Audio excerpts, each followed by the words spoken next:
হুমায়ূন আহমেদের লেখা রোদন ভরা এ বসন্ত গল্পটির আজ শুনবেন তৃতীয় পর্ব।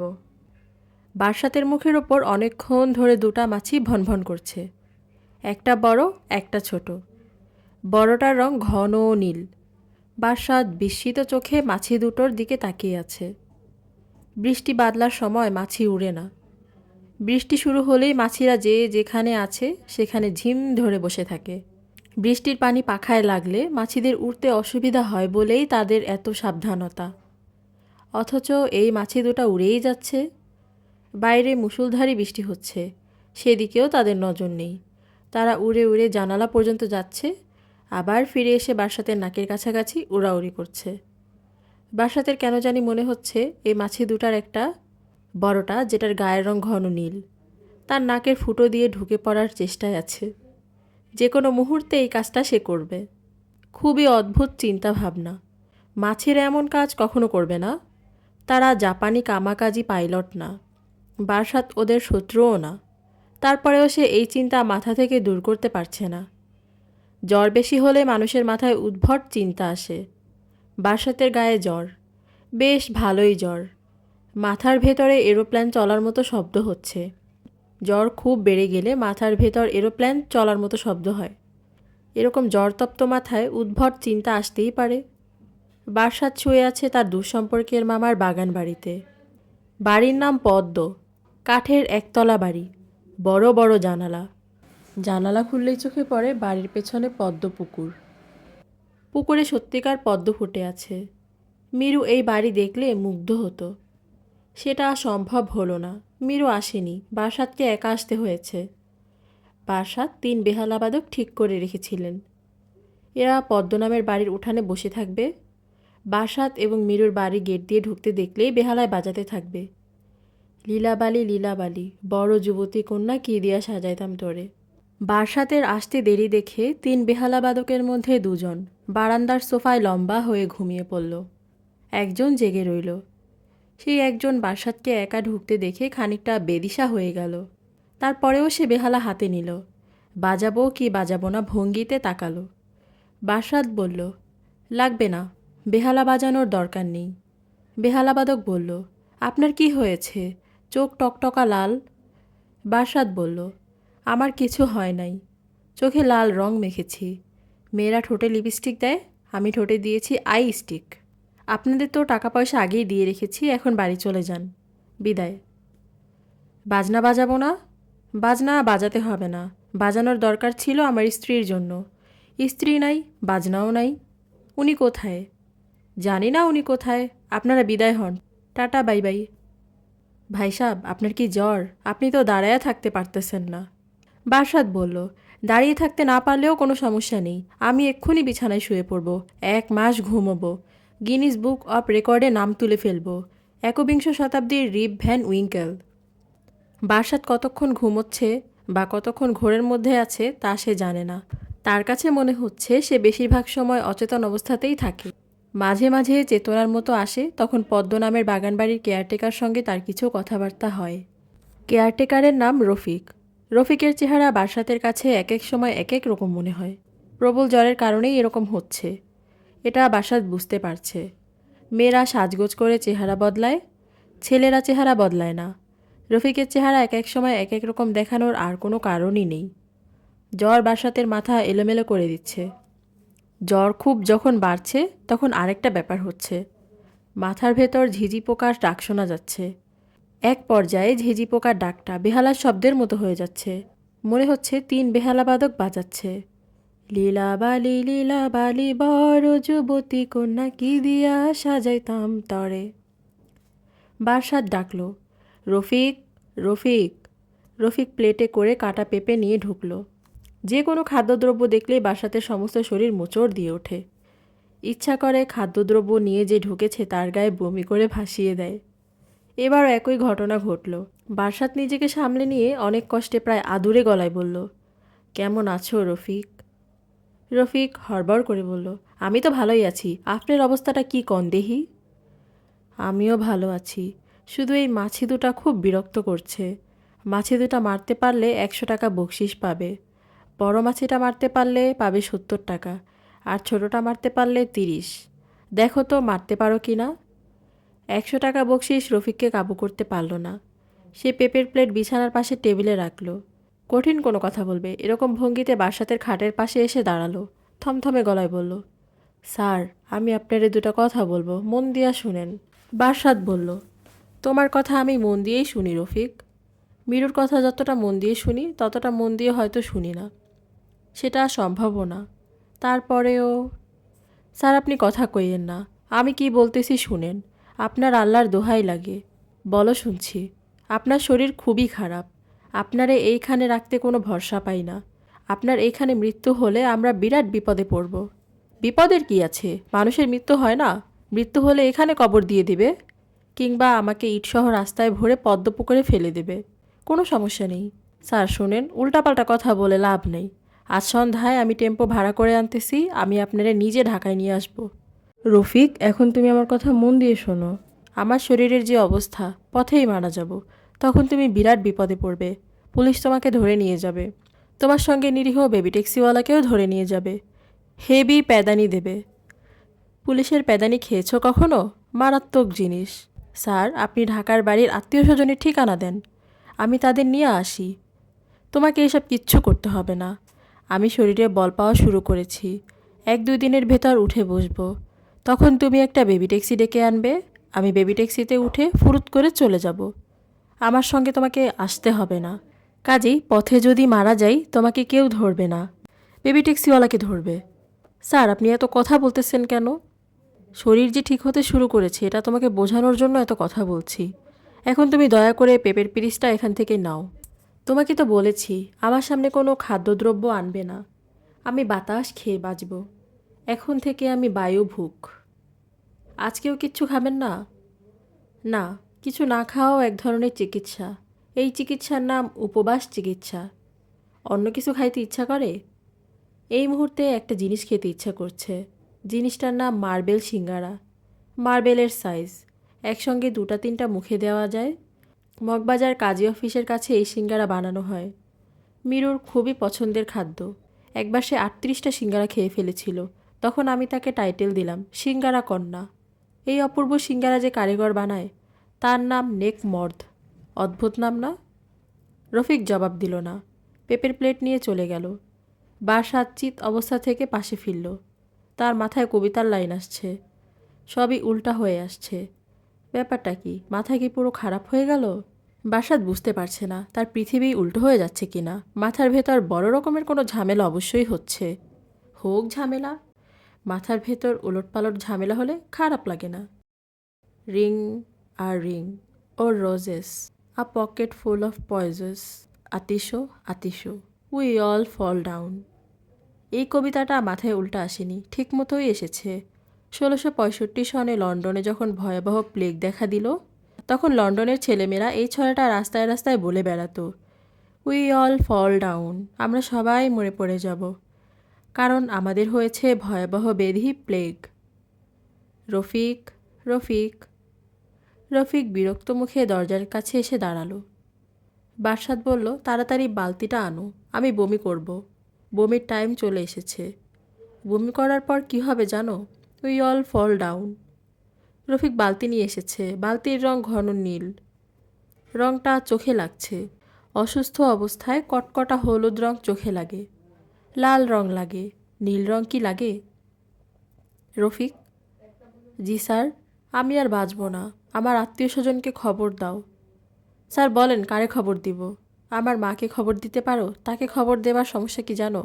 তিনি এসেই আমার সঙ্গে ঝগড়া শুরু করবেন, ক্যাট ক্যাট কথা বলবেন, এমন সব কথা যা শুনলে নিতান্ত ভালো মানুষের গায়েই আগুন ধরে যাবে। স্যার কথা না বলে চুপ করে শুয়ে থাকুন, রেস্ট নেন। কথা বলাতেই আমার রেস্ট হচ্ছে। রবীন্দ্রনাথের একটা বিখ্যাত গান আছে, আমার এই কথা বলাতেই আনন্দ। রফিক, জি। তুমি বিরক্ত মুখ করে হলেও আমার যথেষ্ট সেবা করেছ। আমি যদি কোটিপতি হতাম তাহলে উইল করে তোমাকে লাখ-20 টাকা দিয়ে যেতাম। আমি হতদরিদ্র। বাজারে আমার দেনা হলো 23,000 টাকা। বিয়ে যে আমার হয়নি সেটা একদিক দিয়ে ভালোই হয়েছে। রফিক, জি। 2টা মাছি আমার নাকের কাছে ভ্যান ভ্যান করছিল। এরা কোথায় গেছে একটু দেখো তো। এদেরকে ধরার জন্য 100 টাকা পুরস্কার ঘোষণা করেছিলাম। জীবিত বা মৃত, 100 টাকা দেওয়া হবে। স্যার, আপনি শুয়ে থাকেন, আমি মাথায় পানি ঢালি। যা ঢালতে ইচ্ছা হয় ঢালো। একটাই শুধু কথা, আমার মা যদি আমার খোঁজে চলে আসে তাহলে বলবে আমি মারা গেছি। বলতে পারবে না? অবশ্যই বলতে পারবো। বলতে অবশ্যই পারবে। বলতে না পারার কিছু নেই। সামান্য মিথ্যা কথা বলতে হবে, তবে ঠিক মিথ্যাও না। আমি তো মারাই যাচ্ছি। আমি যদি অতি বিখ্যাত কেউ হতাম তাহলে তুমি একটা বই লিখতে পারতে, বারসাত আলীর সঙ্গে শেষ কিছু সময়। আমি বিখ্যাত কেউ না। বিখ্যাত কেউ হবার কোনো সম্ভাবনা আমার মধ্যে নেই। আমার মতো মানুষেরা জীবন শুরু করে প্রাইভেট টিউটর হিসেবে, জীবন শেষ করে কোচিং সেন্টারের ম্যানেজার হিসেবে। রফিক বারসাতের মাথায় পানি ঢালতে শুরু করেছে। বারসাত কথা বলা বন্ধ করেছে, তবে এখন তার অন্য সমস্যা দেখা দিয়েছে। তার কাছে মনে হচ্ছে বিছানার পাশে তার মা দাঁড়িয়ে আছেন। তার মুখ থেকে জর্দার গন্ধ পাওয়া যাচ্ছে। জর্দার কড়া গন্ধের কারণে বারসাত বুঝতে পারছে না তার মা কি সত্যি সত্যি চলে এসেছেন, নাকি সে যা দেখছে ঘোরের মধ্যে দেখছে। মাকে দেখতে ইচ্ছা করে না। বারসাত চোখ বন্ধ করল, তাতেও লাভ হলো না।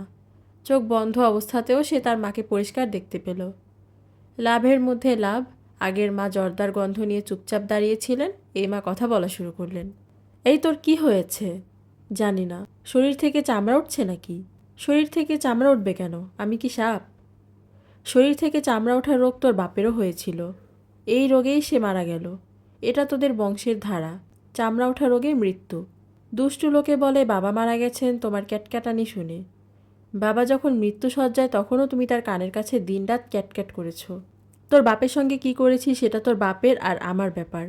রোজ হাসরে আমার মধ্যে আর তোর বাপের মধ্যে ফয়সালা হবে। ফয়সালা হলে তো ভালোই। লোকমুখে শুনলাম তুই গোপনে বিয়ে করেছিস। বিয়ে করার চেষ্টা করেছিলাম মা, শেষ মুহূর্তে পাত্রী আসেনি বলে বিয়ে হয়নি। তাহলে তো ভালোই হলো। এখন তুই আমার বোনের মেয়েকে বিয়ে কর। ফাতিলকে বিয়ে করতে বলছো? ফাতিলটা আবার কি? লতিফাকে উল্টো করে বললাম ফাতিল। এখন বেশিরভাগ শব্দ আমার মাথায় উল্টো করে আসছে। লতিফার মতো মেয়ে পাবি না। তোকে সে মাথায় করে রাখবে। 100 বার লাথি দেবার পরেও মাথা নিচু করে রাখবে, কোনো শব্দ করবে না। বারসাত গুনগুন করে বলল, লাথি কন্যা নাম আজ আমি তোমাকে দিলাম। কি বললি? একটা কবিতা বলছি মা। কি কবিতা? লতিফাকে নিয়ে কবিতা। তুমি কি একটা কাজ করবে? লতিফাকে পাঠিয়ে দেবে। আমি অসুস্থ মানুষ, সে আমার সেবা করুক। তুই কি পাগল টাগল হয়ে গেলি? একটা কুমারী মেয়েকে এমন নির্জন জংলা টাইপ জায়গায় একা পাঠিয়ে দেব? তোর চিন্তা ভাবনা তো ভালো না। তোর চিন্তা ভাবনাও দেখি তোর বাবার মতো। বাবার চিন্তা ভাবনা এরকম ছিল? হুম। আমি তোর বড় বোনের জন্মের সময় 1 মাস ছিলাম হাসপাতালে। হাসপাতাল থেকে ফিরে এসে দেখি তোর বাবা অল্প বয়সে কাজের বুয়া রেখেছে। সেই বুয়া ঠোঁটে লিপস্টিক মাখে, তোর বাবার দিকে তাকিয়ে কেমন করে জানি হাসে। তুমি কি করলে? ছেটিয়ে বিদায় করলে? বিদায় করব কি? তোর বাবা বিদায় করতে দিলে তবে না বিদায় করব। একদিন দেখি কি সে তোর বাবার পিঠে তেল মালিশ করে দিচ্ছে। ওই বুয়ার নাম কি ছিল মা? রানী। শেষ পর্যন্ত তাকে বিদায় করলে কিভাবে মা? কি যে কষ্টে বিদায় করেছি তা শুধু আমিই জানি আর আল্লাহ পাকে জানেন। তোর বাবা তাকে ছাড়বে না। সেও এই বাড়ি ছেড়ে যাবে না। উনি দেখতে কেমন ছিলেন মা? উনি করছিস কেন? কাজের বুয়ার আবার উনি কি?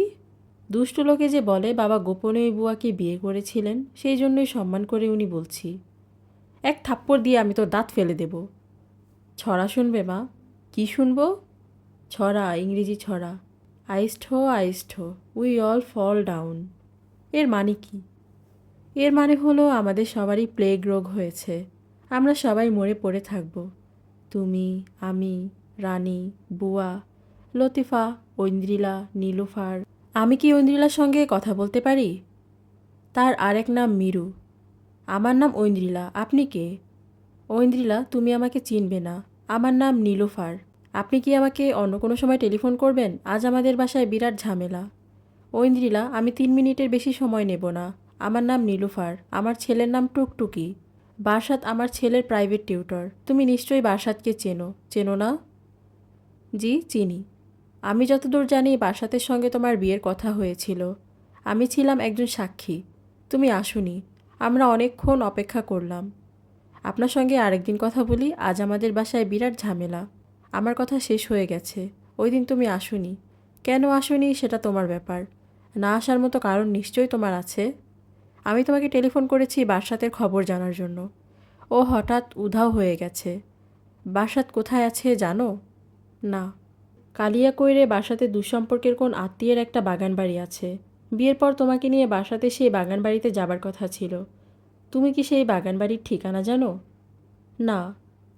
বাসাতের 3 বোন ঢাকায় থাকে, তার মাও ঢাকায় থাকেন। তুমি কি তাদের ঠিকানা জানো? না। আমার কেন জানি মনে হচ্ছে তুমি আমার কথায় বিরক্ত হচ্ছ। তোমাকে বিরক্ত করা আমার উদ্দেশ্য না। আমি বাসাতের খোঁজ জানতে চাচ্ছি। ওর কোনো বন্ধুবান্ধবের টেলিফোন নাম্বার কি তুমি জানো? না। তুমি কি আমার টেলিফোন নাম্বারটা রাখবে? যদি তোমার সঙ্গে বাসাতে যোগাযোগ হয় তাহলে কষ্ট করে যদি আমাকে জানাও। I will be so happy. দিন আপনার টেলিফোন নাম্বার। আমি তুমি করে বলছি, দয়া করে এতে কিছু মনে করো না। আমি বয়সে তোমার অনেক বড়। আপনি টেলিফোন নাম্বারটা দিন। তোমার সঙ্গে কাগজ কলম কি আছে? কাগজ কলম লাগবে না, টেলিফোন নাম্বারটা বলুন। একবার শুনলেই আমার মনে থাকবে, আমার স্মৃতিশক্তি ভালো। আচ্ছা থাক, তোমার টেলিফোন নম্বর রাখতে হবে না। মনে হচ্ছে তুমি খুবই বিরক্ত। সরি। নীলুফার খট করে টেলিফোন রেখে দিল। মীরর মুখে কোনো ভাবান্তর হলো না। সে টেলিফোন রেখে ছুটে গেল রান্নাঘরে। রান্নাঘরে আজ ক্রমাগত চা বানানো হচ্ছে, ভাপা পিঠা বানানো হচ্ছে। যার ইচ্ছা চা ভাপা পিঠা নিয়ে যাচ্ছে। বাড়ি ভর্তি মানুষ।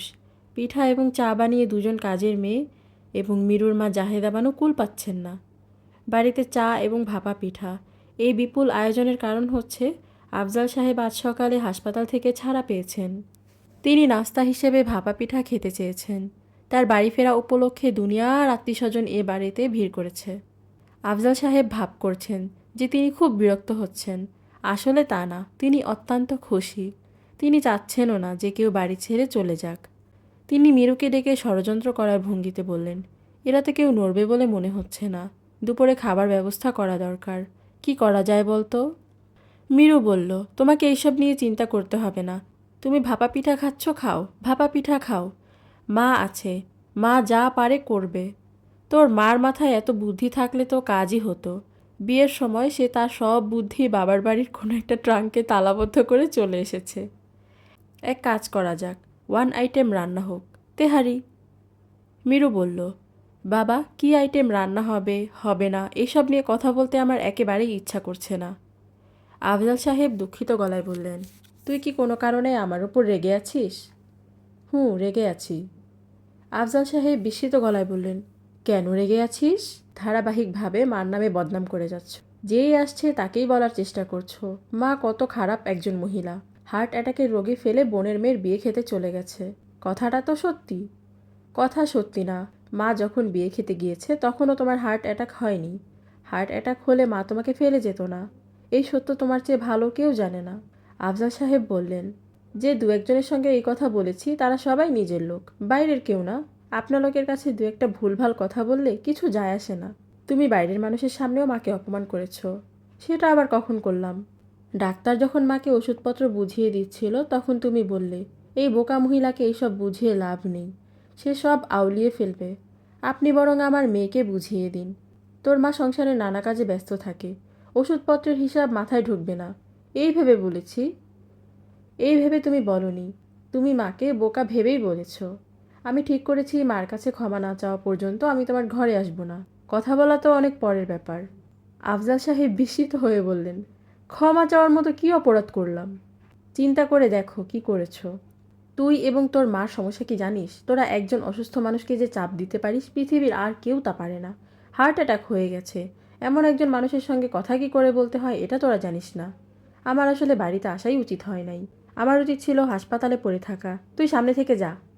মীরু বাবার সামনে থেকে চলে এসে স্বস্তির নিঃশ্বাস ফেলল। বাবাকে আরও কিছু কঠিন কথা শোনাতে পারলে তার ভালো লাগতো। অসুস্থ মানুষ হিসেবে কিছু কনসেশন তাকে করা হলো, ভয়ঙ্কর কঠিন কথাগুলো শোনানো হলো না। আফজাল সাহেবের গ্রামের বাড়ির দুঃসম্পর্কের আত্মীয় স্বজনেরা খুঁটি গাড়তে হবে এই চিন্তা ভাবনা নিয়ে এসেছে বলে মনে হচ্ছে। প্রত্যেকের হাতে ব্যাগ, সুটকেস, বেশ কিছুদিন থাকার পরিকল্পনা। আশ্চর্যভাবে এদের অনেকেই আগেভাগে স্বপ্নের মাধ্যমে এত বড় দুর্ঘটনা যে ঘটবে সে বিষয়ে জেনে গেছেন। এদের মধ্যে সবচেয়ে এগিয়ে আছেন আফজাল সাহেবের চাচাতো ভাই ইসমাইল হোসেন। তিনি ভাদরগঞ্জ প্রাইমারি স্কুলের হেডমাস্টার। দেখে মনে হয় সুফি সাধক। মুখ ভর্তি চুল, দাড়ি গোফের জঙ্গল, চোখে সুরমা। গায়ে রবীন্দ্রনাথের আলখাল্লা টাইপ পোশাক। তিনি মিরুকে বারান্দায় ডেকে নিয়ে গলা নিচু করে বললেন, মা গো, তোমার সঙ্গে কিছু কথা আছে। মিরু বলল, বলুন, কি কথা? কথাগুলি তুমি দ্বিতীয় কোনো ব্যক্তির কাছে প্রকাশ করবে না। স্বপ্নের মাধ্যমে পাওয়া কথা। এইসব কথা বাতেনি পর্যায়ের। এইসব প্রকাশ হলে ক্ষতি হয়। আমারও ক্ষতি হবে, তোমারও ক্ষতি হবে। বলুন, কি কথা, আমি শুনছি। ভদ্রলোক গলা নামিয়ে ফিসফিস করে বললেন, তোমার বাবার সম্পর্কে কথা। যে দিন ঘটনা ঘটবে সেই রাতে এশার নামাজের পর আমি শুয়েছি। শরীরটা খারাপ। রোজা করেছি, এই জন্যই শরীর খারাপ। তুমি শুনেছ নিশ্চয়ই আমি বছরে 6 মাস রোজা রাখি। এই বয়সে এত কষ্ট করা উচিত না, কিন্তু কি করব বলো? এমন একজনের কাছ থেকে নির্দেশ পেয়েছি, শরীরে না কুলালেও রোজা রাখতে হবে। কার কাছ থেকে নির্দেশ পেয়েছেন? মা গো, সেটা বলা যাবে না। আমার গলা কেটে ফেললেও আমি বলতে পারবো না। যাই হোক, ঘটনা যেটা বলতে চাচ্ছিলাম সেটা শোনো। বিছানায় শোয়া মাত্র চোখ বন্ধ হয়ে গেল। তখনই খোয়াবে ওনাকে দেখতে পেলাম। দেখা মাত্রই চিনলাম। আগেও কয়েকবার দেখেছি। কাকে দেখেছেন? মা গো, তুমি শুধু ভেতরের কথা জানতে চাও, ভেতরের কথা তো বলা যাবে না। আচ্ছা ঠিক আছে, ইনার নামটা বলি। কথা একটাই, কারো কাছে প্রকাশ করবে না। খোয়াবে যাকে পেলাম তার নাম খোয়াজ খিজির, রাজি আল্লাহু তাআলা আনহু। উনি দরিয়ার সম্রাট। দরিয়ায় দরিয়ায় থাকেন। উনি কি বললেন? তোমার বাবার কথা বলে আফসোস করলেন। বললেন, সামনে পরপর 3টা বিপদ। প্রথমটা কাটানো দেয়াই সমস্যা। প্রথমটা কাটান দেয়া গেলে বাকি 2টা কাটান দেয়া সহজ। আমি তখন স্বপ্নের মধ্যেই ওনার পা চেপে ধরে বললাম, আপনাকে যখন পেয়েছি তখন দোয়া করে যান। উনিও দোয়া করবে না, আমিও ছাড়ব না, এমন অবস্থা। রীতিমতো ঝুলাঝুলি। যাই হোক, শেষে ওনার মন গলল। উনি বললেন, তোর কাছে আসাই ভুল হয়েছে। হাত তোল, দোয়া করি। দোয়া শেষ করলাম, আমার ঘুম ভেঙে গেল। দেখি ঘরে খাঁটি মেঘনাবির গন্ধ। এই হচ্ছে ঘটনা। তাকায় দেখ মা, ঘটনার কথা বলতে গিয়ে হাতের লোম খাড়া হয়ে গেছে। মিরু বলল, আমার বাবার মতো ঘুষখোর একজন মানুষের জন্য দোয়া করতে খোয়াজ খিজির এসে পড়বেন? এটা কি বিশ্বাসযোগ্য কথা? ইসমাইল হোসেন অবাক চোখে বেশ কিছুক্ষণ মিরুর দিকে তাকিয়ে থাকলেন। নিজেকে সামলে নিয়ে হতভম্ব গলায় বললেন, মা গো, আমি কি মিথ্যা কথা বলছি? মিরু বলল, অবশ্যই মিথ্যা কথা বলছেন। আমার বাবার মতো বিরাট ঘুষখোরের জন্য খোয়াজ খিজির আসবেন না। আমাদের বনানীতে একটা বাড়ি আছে। ওই বাড়ি বানানোর প্রতিটি টাকা ঘুষের টাকা। বাড়ি বানানো শেষ করার পর বাবা যখন বাড়ির নামের জন্য আমার কাছে এলেন, আমি বাবাকে বললাম, নাম দাও ঘুষ কুটির। সেই থেকে বাবার সঙ্গে আমার গণ্ডগোল। নিজের বাবা সম্পর্কে এইসব কি কথা বলছো মা? সত্যি কথা সবার সম্পর্কেই বলা যায়। নিজের বাবা সম্পর্কে তো আরও বেশি বলা যায়। ভালো কথা। আপনি কি নাস্তা করেছেন? চা নাস্তা খেয়েছি। তাহলে বাড়ি চলে যান। বানিয়ে বানিয়ে মিথ্যা কথা বলবেন না। মিথ্যা কথা আমার খুব অপছন্দ। আপনি একেবারে মৃগনাভির গন্ধ পেলেন। মৃগনাভির গন্ধ কখনো শুকেছেন? না। জিনিসটা দেখেছেন? দেখি নাই। আমি কি প্রমাণ করতে পেরেছি যে আপনি মিথ্যাবাদী? ইসমাইল হোসেন পলকহীন চোখে তাকিয়ে থাকলেন। মিরু চলে গেল ছাদে। তার অসহ্য লাগছে। কিছুদিনের জন্য ঢাকার বাইরে কোথাও চলে যেতে ইচ্ছা করছে। এই বাড়ির ছাদটা খুবই সুন্দর। বাড়িওয়ালা শরফুদ্দিন সাহেবের গাছের শখ আছে। ছাদে তিনি অস্বাভাবিক সুন্দর একটা বাগান তৈরি করেছেন। বাগানে নানা জাতের অর্কিড আছে, গোলাপ আছে, আর আছে বাগান বিলাস। ছাদের এই বাগানে ঢুকলেই মিরুর মাথা যেন কেমন কেমন করে। শরফুদ্দিন সাহেব এই বাগানের ছাদে কাউকে আসতে দেন না। শুধু মিরুকে ছাদে আসার একটা চাবি দিয়েছেন। প্রতিদিন 1 মিনিটের জন্য হলেও মিরু একবার ছাদে আসে। ছাদটার নাম সে দিয়েছে অক্সিজেন সেন্টার। অক্সিজেন সেন্টারে তার নিজের একটা আলাদা জায়গা আছে। সেখানে রড আয়রনের একটা মাঝারি আকৃতির সোফা সে নিজে কিনে এনে বসিয়েছে। সোফাটা নীল অপরাজিতার ঝোপের আড়ালে এমনভাবে রাখা যে সোফায় বসে থাকলে কেউ চট করে তাকে দেখবে না, অথচ সে অপরাজিতার পাতার ফাঁক দিয়ে সবাইকে দেখতে পাবে। মিরু ছাদে এলে সোফায় মাথা রেখে শুয়ে থাকে। খুবই আশ্চর্যের ব্যাপার, এই সোফায় মাথা রাখা মাত্রই তার প্রচণ্ড ঘুম পায়। মিরুর ধারণা নীল অপরাজিতা গাছ থেকে কড়া কোনো ঘুমের ওষুধ বাতাসে ভেসে আসে। সুলতানা মিরুর খোঁজে ছাদে এসেছেন। তিনি অবাক হয়ে বললেন, আশ্চর্য কাণ্ড, তুই কি ঘুমাচ্ছিস নাকি? মিরু বলল, হ্যাঁ। বাসায় হুলস্থুল ঝামেলা বাঁধিয়ে তুই ছাদে ঘুমাচ্ছিস? আশ্চর্য, তোর কাণ্ড কারখানা বোঝা মুশকিল। তুই ভাইজানকে কি বলেছিস কে জানে? ভাইজান কান্নাকাটি করছেন, ভাবির সঙ্গে করছেন ঝগড়া। ভাবি রাগ করে তার ভাইয়ের বাসায় চলে গেছেন, বলে গেছেন আর কোনো দিন আসবেন না। কিছুক্ষণ আগে ডাক্তার ডেকে এনে ভাইজানের প্রেশার মাপা হলো। প্রেশার নিশ্চয়ই নর্মাল ছিল, ছিল না? হ্যাঁ, প্রেশার নর্মাল। তুই কি করে বুঝলি? বাবার বেশিরভাগ কর্মকাণ্ডই ভান। নিজের বাবা সম্পর্কে এই ধরনের কথা বলা কি ভালো? নিজের কথা সম্পর্কে কেউ বলার চেয়ে নিজের বাবা সম্পর্কে কথা বলাই কি ভালো না?